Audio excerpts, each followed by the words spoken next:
For right around $1,000, this is a complete PC gaming setup, but not in the normal way that I usually do them. At this price point, building a 1440p tuned setup is what I would personally do and showcased in this video already. But I understand that not every gamer thinks like that because some of you are sweaty. Instead of 1440p high graphic fidelity, this setup is tuned for the competitive gamer who needs the highest and smoothest frame rate possible so their gaming PC and peripherals don't hold them back. It doesn't sound like a huge change, but pretty much every single thing on top of the desk was decided based on competitive gameplay, and I'm going to show you exactly how to do it for yourself. And just in case you're new around here, I'm Zach, and I'm trying to help you jump into PC gaming no matter which route you take. I have a ton of custom build guide videos, completely free PC building help on my website, and I even sell pre-builds if that's what you want to do. I'm not trying to sway you one way or another, I just want to show you the options like this $1,000 full PC gaming setup.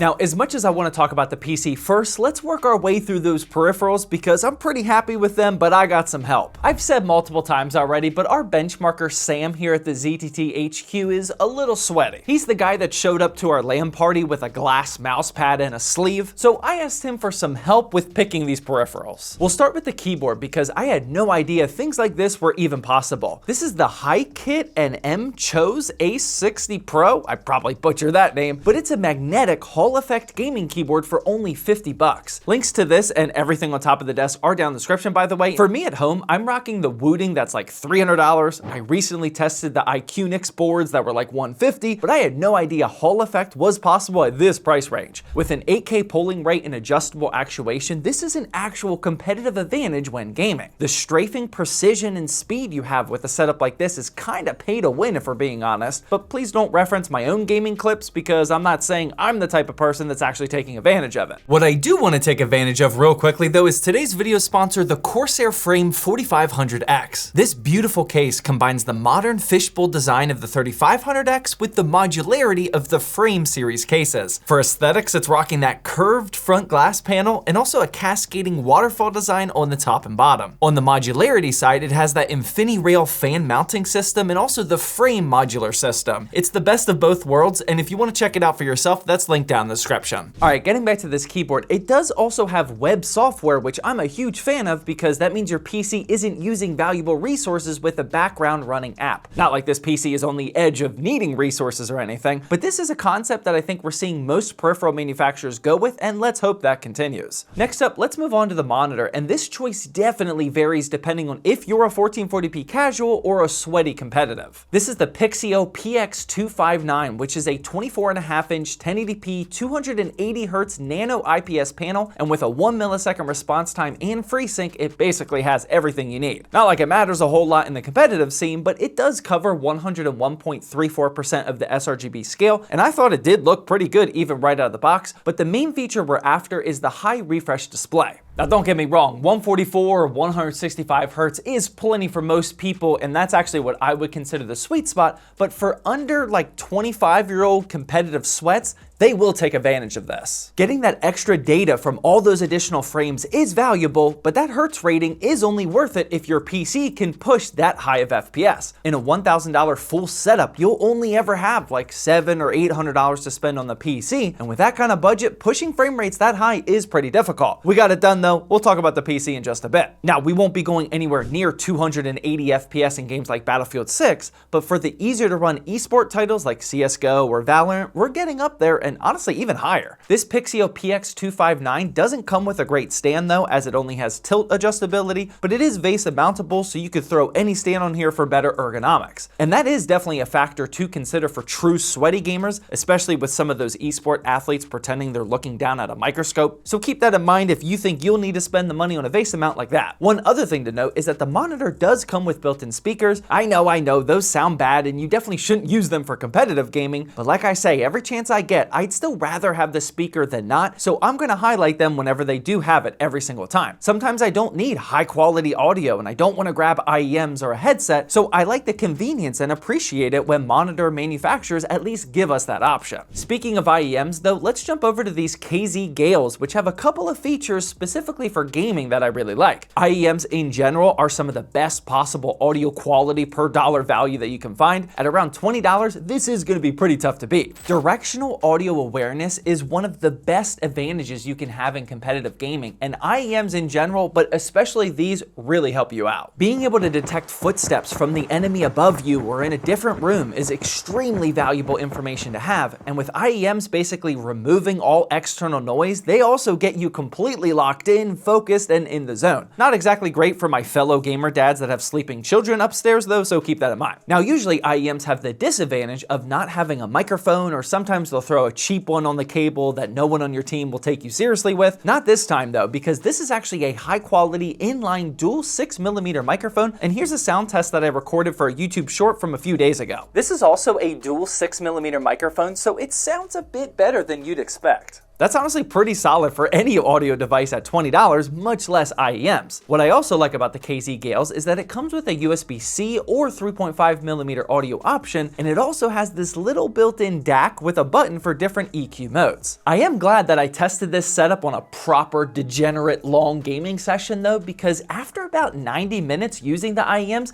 my ears were feeling fatigued. They kind of felt sore, and although I didn't notice during the first couple games with them, that cheaper plastic with not super rounded edges I think is what became uncomfortable after a while. Not sure if this will affect everyone or just my personal ears, but something to keep in mind. I usually don't do long gaming sessions, especially here at work, but I'm glad I did because I would not have known that otherwise. I was just having so much fun playing Battlefield 6, CSGO, and well, I didn't really enjoy Valorant, but I had a really fun gaming session. Moving on to the mouse, this has already been featured several times on the channel, and I promise I'll change this recommendation if I find something better, but I just haven't at this price range. This is yet again the Logitech G Pro Superlight knockoff, the Attack Shark X3 of course, and I just can't find a solid substitute under $40. It literally feels like a Superlight with the same shape and similar 49-gram weight. It's only 1000 hertz polling, which is to be expected at this lower price point, and honestly that doesn't even bother someone like me. But what I like most are these super smooth skates at the bottom, which gives me great control when aiming, and I also love how it includes the flagship PAW3395 sensor, which usually goes inside more expensive gaming mice. I have no idea how Attack Shark continues to sell this at such a cheap cost, or how there's very little competition at this price range, but we have about 10 of them here at the office at this point because it's so good. Now, I have heard that some people have experienced quality control issues with Attack Shark.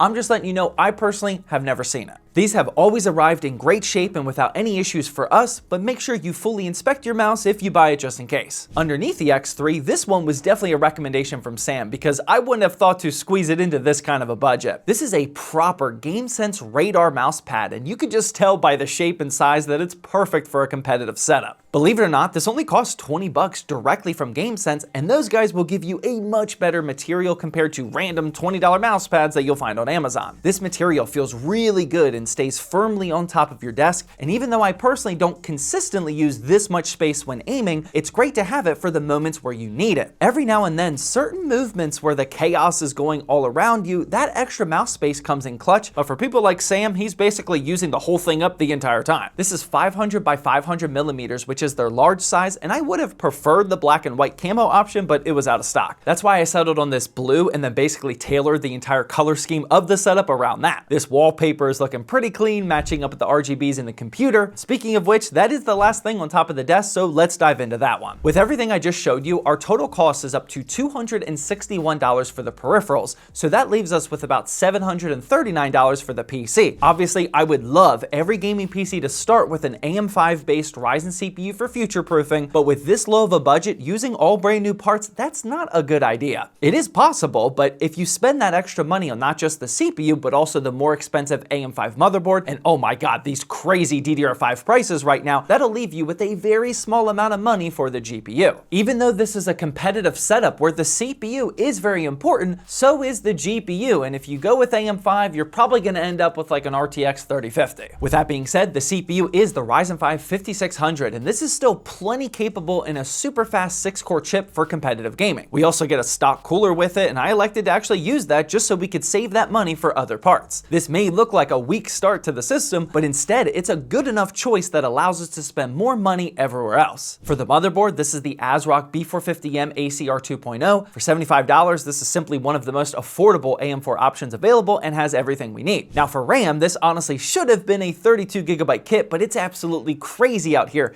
and you'll know exactly what I'm talking about if you've been hunting for RAM recently. If you haven't, then the prices of basically everything literally doubled over the course of a week or two, and this 16GB DDR4 kit cost me $45, and that price now is probably even higher. That's about the price of a 32GB kit just a couple of weeks ago. Now, this one still is pretty solid with 3600 megahertz and a CL rating of 18, but man, building a 16GB system in 2025 isn't what I want to see. Hopefully by the time you're watching this video, those prices have started to go the other way, but as of right now, these prices are just brutal, and RAM alone is ruining everyone's build plans. For the SSD though, these prices are going up as well, but thankfully not as crazy as the RAM. This is the Clevcraft C910 1TB NVMe drive that I picked up for $55, but feel free to go with any Gen 4 drive with however much storage you actually need. Keep in mind that our B450 motherboard can't take advantage of the Gen 4 speeds, but since Gen 3 and Gen 4 are the same price, you might as well get the better Gen 4. Next up, we have the power supply, and you probably already know that I'm going with the Prestige 600 watt. Remember that for PSUs, it's all about the individual models and not just the brand. Apevia doesn't have the best reputation for power supplies, but the PSU reviewing experts did give this Prestige model a Tier C rating, and that's all we need for a sub $750 build. For the case, this is the Okonos Mirage 4. You can honestly go with any micro ATX case that you want because it's mostly personal preference. I really like the 3 pre-installed ARGB fans on this one, which is really good value for $60. It also looks nice with the fish tank design, and that GPU down here is definitely getting enough fresh air. And yeah, that's the final part here, which is going to be the XFX Swift RX 9060 XT, and specifically the 16GB model. What's honestly crazy about this entire thing is that if you rather have a 1440p setup or a 1080p competitive gaming setup,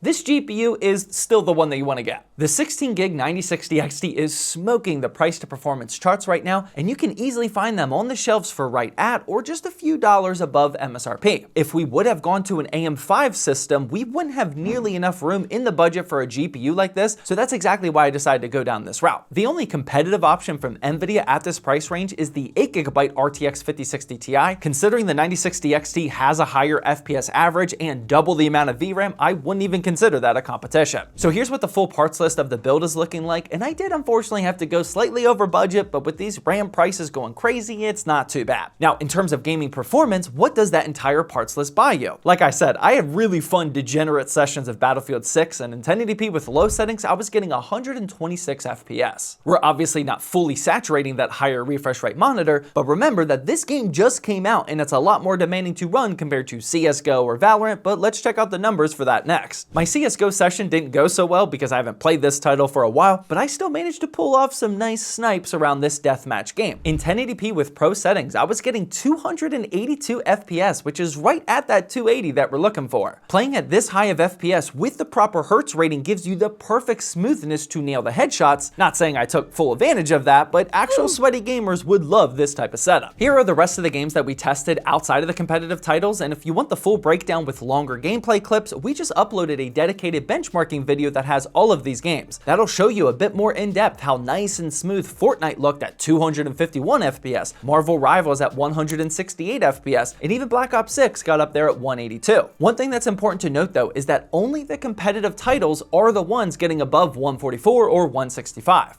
That right there is exactly why you should determine what type of setup you want to have before you actually buy it. If you aren't playing these types of games, then you shouldn't waste the money on a 280 Hz panel. You could either save that money and just get a 1080p 165, or you could switch over to 1440p because this PC will still work great for that as well. Honestly, I'm really happy with how this $1,000 sweaty and competitive setup ended up, but if you want to see how a mid-30s gamer dad like myself would recommend spending the $1,000 for 1440p, that video is up on the screen right now.